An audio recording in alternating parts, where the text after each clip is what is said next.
ओम शांति। 2 अप्रैल 1984 की अव्यक्त वाणी का टॉपिक है बिंदु का महत्व। बिंदु का महत्व। ज्योतिर्बिंदु ज्ञान के सिंधु शिव बाबा अपने ज्योति बिंदु आत्माओं प्रति बोले। आज भाग्य विधाता बाप सर्व भाग्यवान बच्चों से मिलने आए हैं। भाग्य विधाता बाप सभी बच्चों को भाग्य बनाने की अति सहज विधि बता रहे हैं। सिर्फ बिंदु के हिसाब को जानो। बिंदु का हिसाब सबसे सहज है। बिंदु के महत्व को जाना और महान बने। सबसे सहज और महत्वशाली बिंदु का हिसाब सभी अच्छी तरह से जान गए हो ना। बिंदु कहना और बिंदु बनना। बिंदु बन बिंदु बाप को याद करना है। बिंदु थे और अब बिंदु स्थिति में स्थित हो बिंदु बाप समान बन मिलन मनाना है। यह मिलन मनाने का युग उड़ती कला का युग कहा जाता है। ब्राह्मण जीवन है ही मिलने और मनाने के लिए। इसी विधि द्वारा सदा कर्म करते हुए कर्मों के बंधन से मुक्त कर्मातीत स्थिति का अनुभव करते हो। कर्म के बंधन में नहीं आते लेकिन सदा बाप के सर्व संबंध में रहते हो। करावनहार बाप निमित्त बनाए करा रहे हैं तो स्वयं साक्षी बन गए। इसलिए इस संबंध की स्मृति बंधन मुक्त बना देती है। जहाँ संबंध से करते वहाँ बंधन नहीं होता। मैंने किया यह सोचा तो बंधन भूला, संबंध भूला और बंधन बना। संगम युग बंधन मुक्त सर्व संबंध युक्त जीवन मुक्त स्थिति के अनुभव का युग है। तो चेक करो संबंध में रहते हो या बंधन में आते। संबंध में स्नेह के कारण प्राप्ति है। बंधन में खींचातान टेंशन के कारण दुख और अशांति की हलचल है। इसलिए जब बाप ने बिंदु का सहज हिसाब सिखा दिया तो देह का बंधन भी समाप्त हो गया। देह आपकी नहीं है, बाप को दे दिया तो बाप की हुई। जब आपका निजी बंधन मेरा शरीर या मेरी देह या बंधन समाप्त हुआ, मेरी देह कहेंगे क्या? आपका अधिकार है। दी हुई वस्तु पर आपका अधिकार कैसे हुआ? दे दी है व रख ली है। कहना तेरा और मानना मेरा, यह तो नहीं है ना। जब तेरा कहा तो मेरेपन का बंधन समाप्त हो गया। यह हद का मेरा, यही मोह का धागा है। धागा कहो, जंजीर कहो, रस्सी कहो, यह बंधन में बांधता है। जब सब कुछ आपका है, यह संबंध जोड़ लिया तो बंधन समाप्त हो संबंध बन जाता है। किसी भी प्रकार का बंधन, चाहे देह का, स्वभाव का, संस्कार का, मन के झुकाव का, यह बंधन सिद्ध करता है। बाप से सर्व संबंध की सदा के बाबा कहते हैं बाप से सर्व संबंध की सदा के संबंध की कमजोरी है।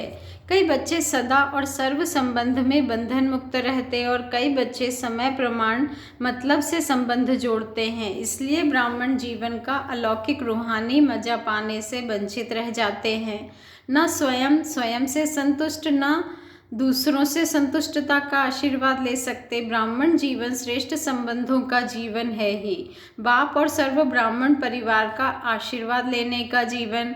आशीर्वाद अर्थात शुभ भावनाएं, शुभकामनाएं। आप ब्राह्मणों का जन्म ही बाप दादा की आशीर्वाद कहो, वरदान कहो, इसी आधार से हुआ है। बाप ने कहा आप भाग्यवान श्रेष्ठ विशेष आत्मा हो। इसी स्मृति रूपी आशीर्वाद व वरदान से, शुभ भावना, शुभ कामना से आप ब्राह्मणों का नया जीवन, नया जन्म हुआ है। सदा आशीर्वाद लेते रहना, यही संगम युग की विशेषता है। लेकिन इन सब का आधार सर्वश्रेष्ठ संबंध है। संबंध मेरे की जंजीरों को, बंधन को सेकंड में समाप्त कर देता है और संबंध का पहला स्वरूप वो ही सहज बात है। बाप भी बिंदु, मैं भी बिंदु और सर्वात्माएं भी बिंदु। तो बिंदु का ही हिसाब हुआ ना। इसी बिंदु में ज्ञान का सिंधु समाया हुआ है। दुनिया के हिसाब में भी बिंदु 10 को 100 बना देता है और 100 को 1000 बना देता है। बिंदु बढ़ाते जाओ और संख्या बढ़ाते जाओ तो महत्व किसका हुआ? बिंदु का हुआ ना। ऐसे ब्राह्मण जीवन में सर्व प्राप्ति का आधार बिंदु है। अनपढ़ भी बिंदु समझ सकते हैं ना। कोई कितना भी व्यस्त हो, तंदुरुस्त ना हो, बुद्धि कमज़ोर हो, लेकिन बिंदु का हिसाब सब जान सकते। माताएं भी हिसाब में तो होशियार होती हैं ना। तो बिंदु का हिसाब सदा याद रहे। अच्छा, सर्व स्थानों से अपने स्वीट होम में पहुंच गए। बाप दादा भी सभी बच्चों को अपने भाग्य बनाने की मुबारक देते हैं। अपने घर में आए हैं, यही अपना घर दाता का घर है। अपना घर आत्मा और शरीर को आराम देने का घर है। आराम मिल रहा है ना, डबल प्राप्ति है।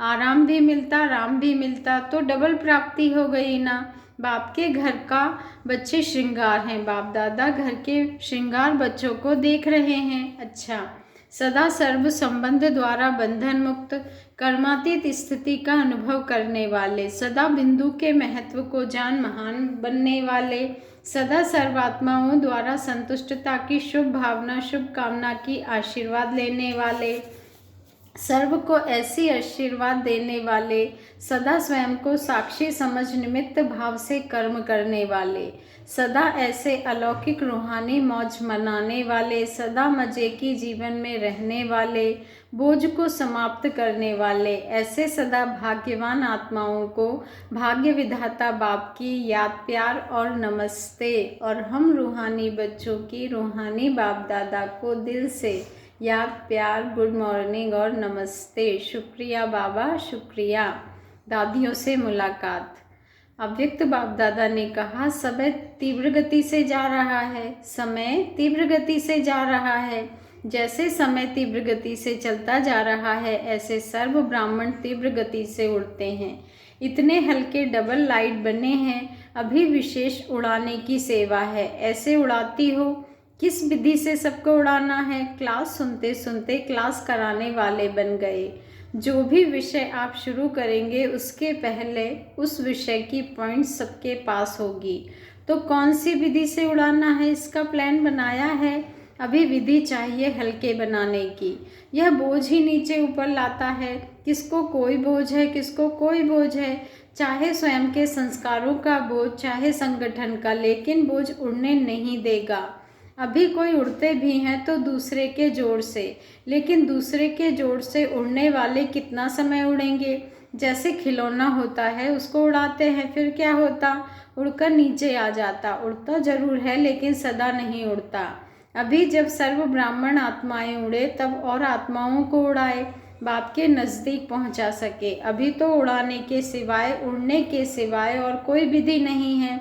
उड़ने की गति ही विधि है। कार्य कितना है और समय कितना है। बाबा कहते हैं 47 वर्ष में 1.5 लाख। बाबा ने कहा 47 वर्ष में 1.5 लाख ब्राह्मण हुए हैं, लेकिन कम से कम 9 लाख तो पहले चाहिए। ऐसे तो संख्या ज़्यादा होगी, लेकिन सारे विश्व पर राज्य करेंगे तो कम से कम 9 लाख तो हो। समय प्रमाण श्रेष्ठ विधि चाहिए। श्रेष्ठ विधि है ही उड़ाने की विधि, उसका प्लान बनाओ। छोटे छोटे संगठन तैयार करो। कितने वर्ष अव्यक्त पाठ को भी हो गया। साकार पालना, अव्यक्त पालना, कितना समय बीत गया। अभी कुछ नवीनता करनी है ना, प्लान बनाओ। 84 में कम से कम 84 का चक्र तो पूरा हो। उड़ने और नीचे आने का चक्र तो पूरा हो। 84 जन्म है, 84 का चक्र गाया हुआ है। 84 में जब यह चक्र पूरा होगा, तब सुदर्शन चक्र दूर से आत्माओं को समीप लाएगा। यादगार में क्या दिखाते हैं, एक जगह पर बैठे चक्र भेजा और वह सुदर्शन चक्र स्वयं ही आत्माओं को समीप ले आया।